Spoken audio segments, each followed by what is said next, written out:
The legendary tennis player Billie Jean King says, "Sports teaches you character. It teaches to play by rules. It teaches you to know what it feels like to win and lose. It teaches you about life." Myself, George Ben, and this is my BR thesis project, the Munnar Altitude Training Center. India is a country with great tradition of sports and has given rise to a large number of legends who are adored and glorified by people all around the world. But despite of the large geographical area and huge population strength, only a small percentage of Indians step up towards an excellent sports.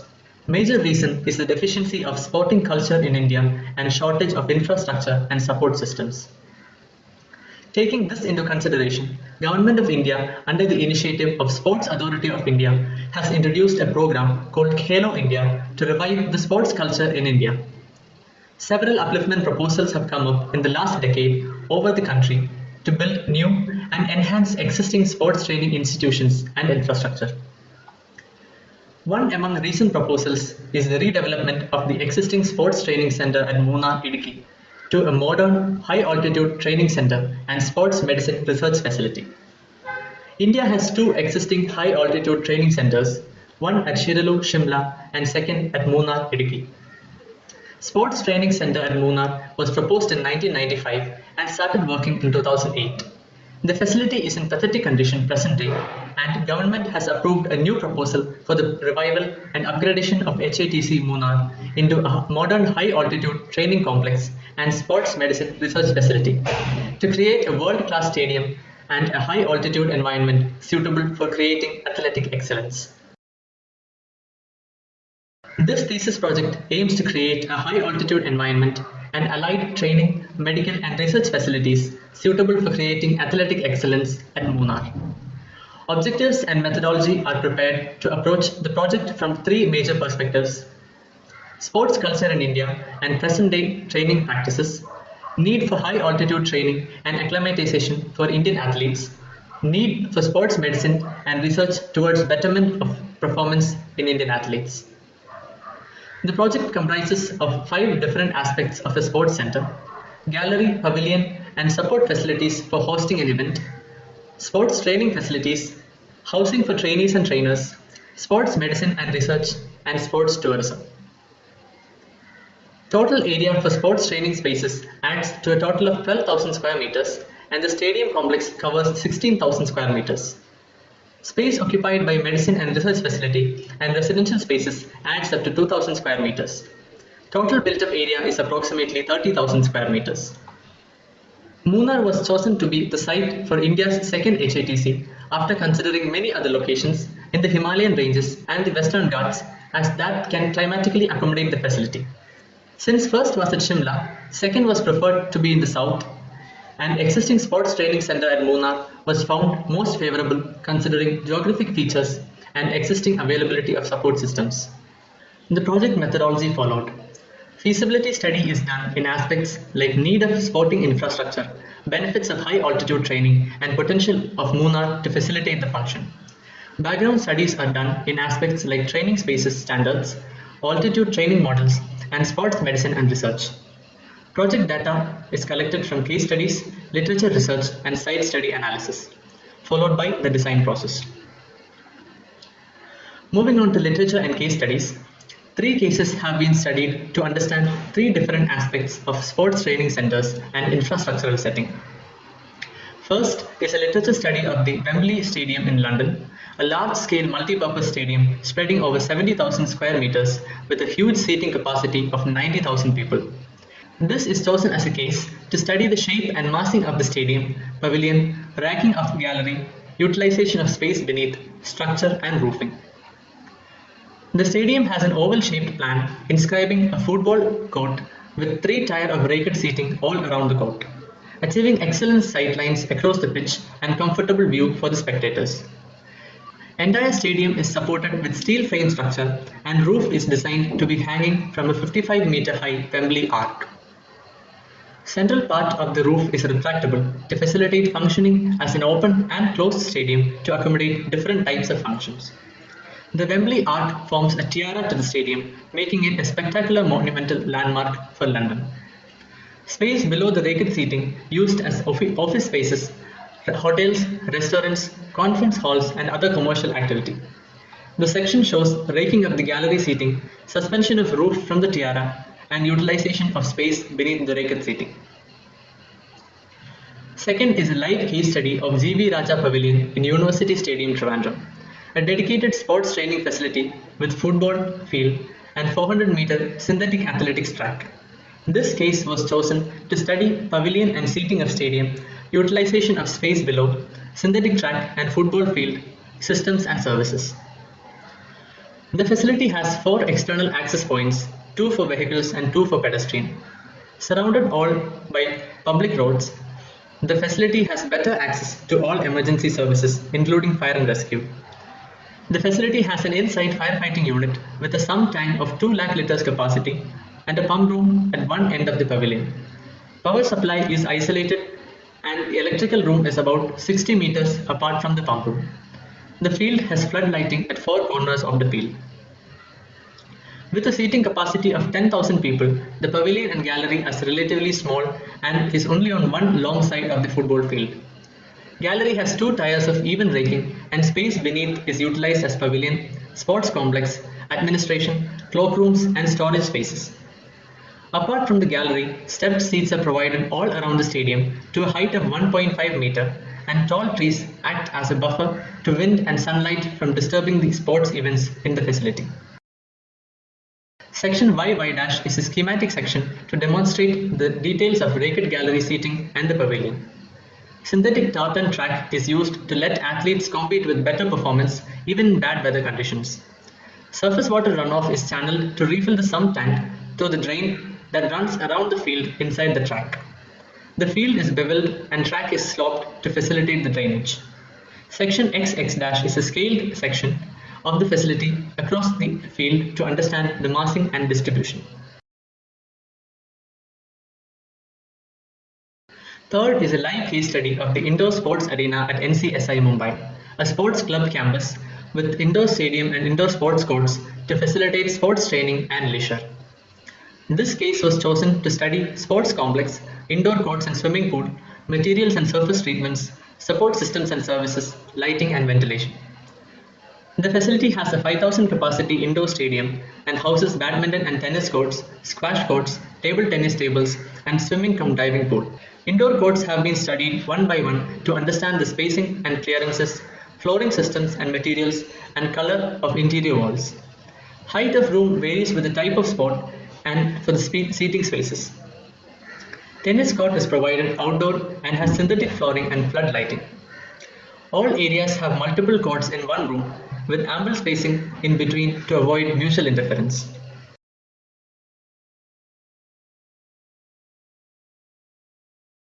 Swimming pool is 25 meter long and designed to facilitate swimming and diving in the same pool.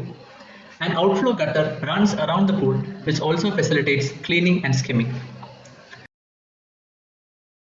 All indoor courts are provided with a flooring system called air-crushed wooden flooring. It is safe and injury-free sports floor with excellent consistent resiliency, friction and wall bounce. Lighting in the courts is quite interesting. While badminton courts are provided with angular lighting to avoid glare to the players, table tennis and squash courts use panel lighting to get natural light experience.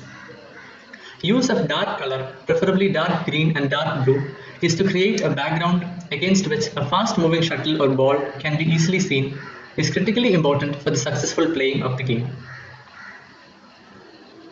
Angle of raking in all 3 galleries are studied and compared to understand comfortable viewing angle and line of sight. It has been observed that angle of raking should increase along higher seating to facilitate comfortable viewing. It has been observed that spacing between courts and height of the room varies with type of sport and is studied to understand the space-height relation. Swimming cum diving pool is a 2-in-1 solution for a leisure pool and can facilitate functions like hydrotherapy.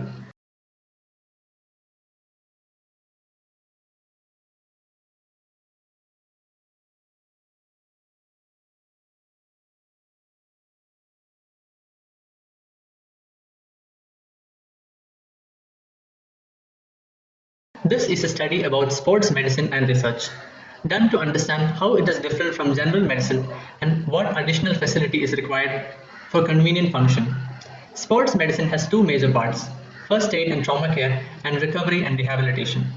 While first aid aims to provide immediate support and relief to injured players, recovery and rehabilitation aims to bring back seriously injured athletes and players to the performance level similar to that before injury. Since the facility is to be designed as a high altitude training center, medicine should also see into altitude sickness and care. Altitude sickness is illness caused by ascent to altitude characterized by hyperventilation, nausea, and exhaustion resulting from shortage of oxygen. Research is a branch of sports medicine that analyzes performance of athletes and players to identify their shortcomings and to train accordingly for better results. Studies have shown that living and training in higher altitudes and getting used to breathing thinner air can enhance elite athletes' athletic performance in competitions at lower altitude.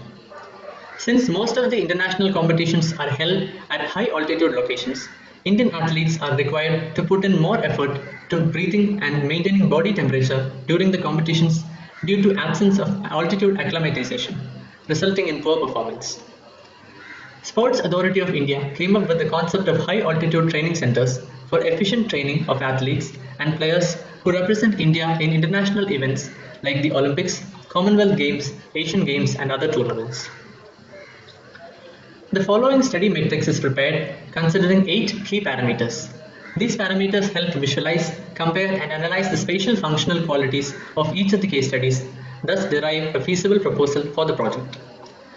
Using these parameters, the chart is prepared for better analysis of the qualities of the case studies and to study the pros and cons of each case. The data is used to formulate a qualitative proposal for the project. Moving on to site study. Located in Munnar, the famous hill station of Kerala at Moolakkadai, 2 kilometers from Munnar town when approaching from Adimali. Moolakkadai is often recognized as the starting point of Munnar town, and the immediate context comprises of star hotels and restaurants. Site is positioned opposite to the Munnar KSRTC depot. Vegetation around the site is majorly tea plantations and few tall eucalyptus trees. Only access to the site is through SH16 Aliva-Munnar highway. Nearest rail and flight access point from the site is 100 kilometers away. Standing 1461 meters high above the sea level, climate of Munnar is classified as warm and humid, but the average annual temperature is 18.5 degrees. The climate is apt for high altitude training. Munnar has a rush of tourists all around the year, and type of tourism in Munnar varies with seasonal climate. Main elements that define the microclimate of the site are the topography, the river, and the tall eucalyptus trees. Wind direction changes from southwest to northeast to west to east by the influence of these factors. The stream enhances the surface drainage and flows to join the Mudarapuzha. Tall eucalyptus trees offer shade in the site in the mornings and evenings. The site has an existing sports ground and a deteriorated building. Other parts of the site are only grass cover and is totally unused as of now. Site is relatively flat and has very shallow slope towards the southwestern part. Section XX- shows the site section and the high hills in the backdrop. SWOT analysis is done to determine the potential of the site to facilitate the proposal. Strengths identified include climatic and topographic factors, surface drainage, and existing service connections.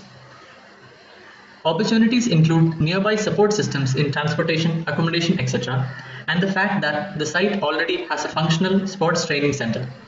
Weaknesses are limitations in accessibility and the poor condition of the existing infrastructure, and chances of waterlogging during heavy rains is a threat. The picture of the site model is from southeast and shows the immediate context, topography, buildings, and vegetation.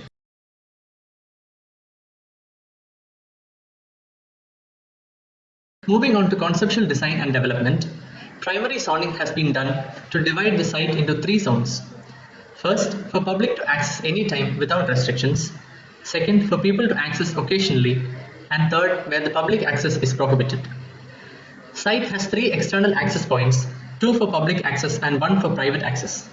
Spaces have been arranged accordingly such that spaces for tourism promotion, including exhibition hall and pay-to-play courts, are zoned at Zone 1. Zone 2 consists of the stadium and sports training spaces, while Zone 3 contains sports medicine and research facilities and residential areas. Spatial planning is done as follows. Sports Legacy of India Exhibition Hall and pay-to-play zone for visitors and tourists at the main entrance. Stadium complex inscribing football court and 400-meter track within which auditoriums and conference halls and administrative spaces are arranged. A secondary access is provided to manage crowd movement during events and functions for the emergency situations. Marked with number 6 are outdoor sports courts and marked with 7 are indoor sports courts. 8, 9 and 10 spaces respectively are sports medicine and injury management, sports physiotherapy and rehabilitation and sports research facility. Numbers 11 and 12 are residential spaces for trainees, trainers and other staff. A third private access is provided for them to move in and out.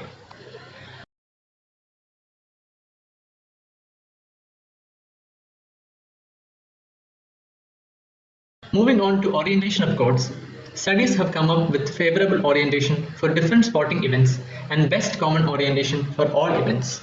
Since the site is an equatorial region, the best common orientation is 15 degrees east of north and best common range is 10 degree to 20 degree east of north. Since the eastern boundary abutting SH16 makes an angle of 19 degrees with north, the field and track are aligned at 19 degree east of north so as to utilize maximum of the site area and to minimize space wastage. To take advantage of the natural ventilation without causing disturbance to athletes and players, massing up the gallery pavilion is designed to block strong wind flow into the field but to circulate the air into the gallery. Other indoor courts are arranged in the same 19-degree angle and other facilities like medicine and research center and housing units are arranged to channel the airflow better. In spite of being a famous hill station tourist destination, Munnar so far has no monumental landmark structure that can stand as an identity to Munnar. Since the stadium is a large building and the facility is located at Moolakkadai, the entrance of Munnar town while approaching from Adimali, the project can be a good landmarking structure for Munnar. To elaborate on this concept, I have used the serial vision theory in developing the site and the stadium complex in the sequence of how the structure is revealed to a person traveling towards Munnar. Serial vision is a visual approach to urban design first introduced by Gordon Cullen in 1961 classic townscape. This method of visual perception from the moving man's perspective rather than bird's eye view and representation using a series of images which the person gets to see can be used as a tool for evaluating current experience in moving around the space, analyze it, design alternatives and present a new design.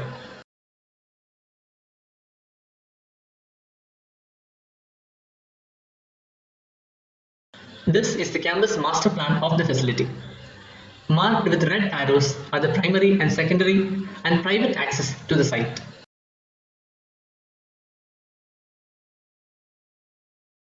Marked with number 1 is the football field and the athletic track. Number 2 shows the stadium complex with basement parking. 3 shows sports complex with indoor courts. Marked with number 4 is the outdoor tennis court. 5 shows sports medicine and physiotherapy unit. 6 shows sports research and labs and library. 7 is a swimming pool for hydrotherapy. 8 shows residence for trainees and 9 marks residence for trainers. Number 10 shows the food hall and kitchen. Number 11 shows Sports Legacy of India Museum and number 12 the pay-to-play courts for tourists. Number 13 shows a multi-event court with gallery. Number 14 is a square garden inscribed within the sports complex. 15 is a circle garden in a similar location. 16 is a hexagon garden that forms the front landscape of the sports complex. 17 is a triangle garden that is part of the hydrotherapy and sports research unit. 18 is a rectangle garden in tourism promotion zone and 19 is the octagon garden near the multi-event court with gallery. Number 20 shows the amphitheatre and 21 shows riverfront landscape.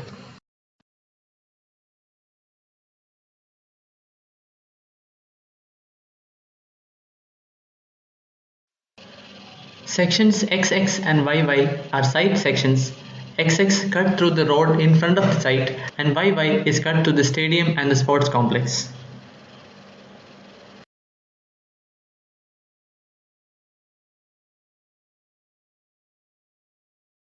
Moving on to design of individual blocks, stadium complex is designed to inscribe a 400-meter running track and a football field within it. Lower tier of racket seating is provided 5.5 meter wide along the longer edges of the track, with upper tier only along the western edge. Seating is designed at a stepping height of 30 cm for the lower tier and 45 cm for the upper tier. The upper seating is cantilevered above the lower to reduce building coverage and for comfortable angle of vision. This is the typical section of the stadium complex, cut through the stairs. Underground parking is provided below the lower tier space. Space beneath the racket seating is used to accommodate functions like administration and finance, ticket counters, players' clockrooms and suite rooms for players and VIPs. The functions are arranged in the stadium complex as follows. Ground floor contains of administration and finance activities and 4 conference hall for rentals. Service areas like electrical room, firefighting systems, security and surveillance room, and first aid post is positioned at the shorter edges of the complex. Access for VIPs and seating on the eastern gallery is from the ground floor. Basement is used primarily for parking facility. Players' access is from the basement floor, which has an open ground connection on the western side. Access to the western gallery is also from the basement. First floor connects to the gallery and has cafeteria and refreshments for the public. Suite rooms for VIPs and elite players is on the second floor. This is a section of the stadium complex through the shorter access, showing the raking of a gallery and roofing. Roofing is done using a biaxially flexible material with an aim to stand out as a dominating structure and to channel the rainwater into a sump tank for firefighting. The image is an aerial view of the stadium complex. In the design of indoor sports complex, special care was taken to identify a comfortable structural grid that can accommodate all required courts. Sizes of courts vary in large quantities, varying from 5 meter to 35 meter for a side. The standard clearances around each court were also considered, and the grid is chosen to be 5 meter by 5 meter since all courts could fit with very little wastage. Height of half floor was considered to manage comfortable height for each court and is chosen to be 2.55 meters, with the floor height being a minimum of 5.1 meter. Different grid combinations chosen include 15 by 10, 25 by 25, 25 by 35, 25 by 50, and 25 by 80 meters. Since all courts fit within 25 meter width, building width is chosen to be 25 meters and length accordingly.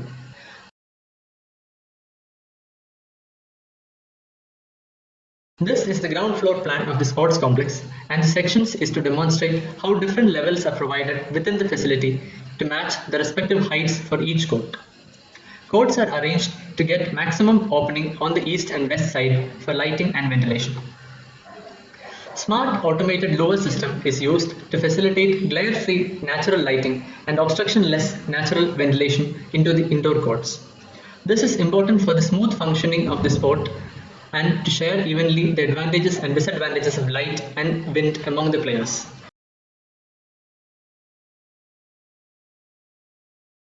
Air-crushed wooden flooring is used in the indoor courts to ensure less impact and injury on accidental falls while playing. This builds confidence in athletes to take risky shots with being less worried about the injuries while practice and matches.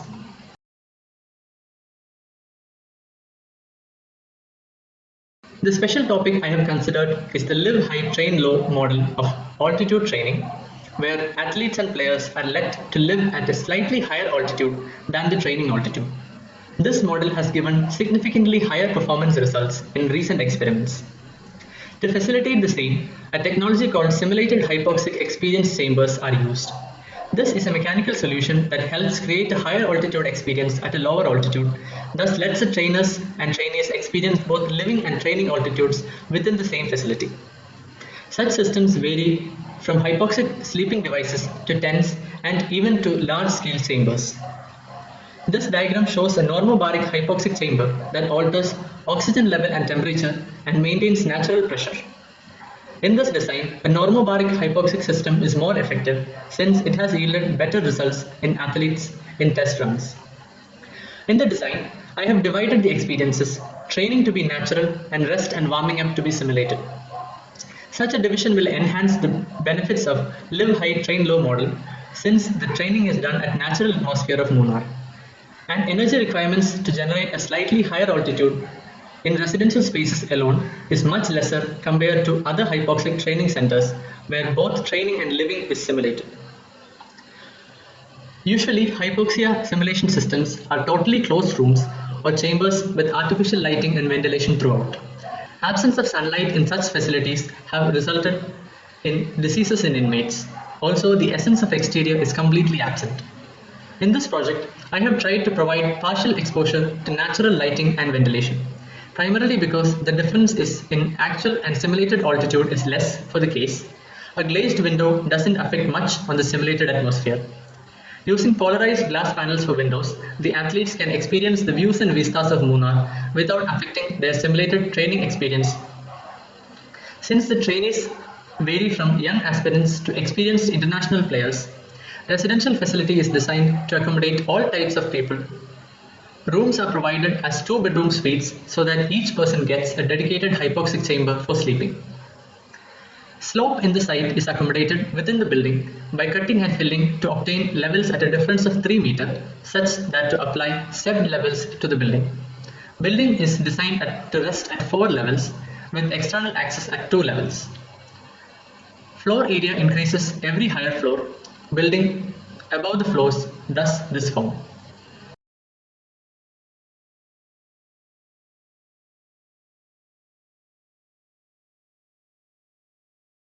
This is a site plan of the facility showing the position of service points like electrical room, firefighting station, water and sump tank, sewage treatment plant, etc.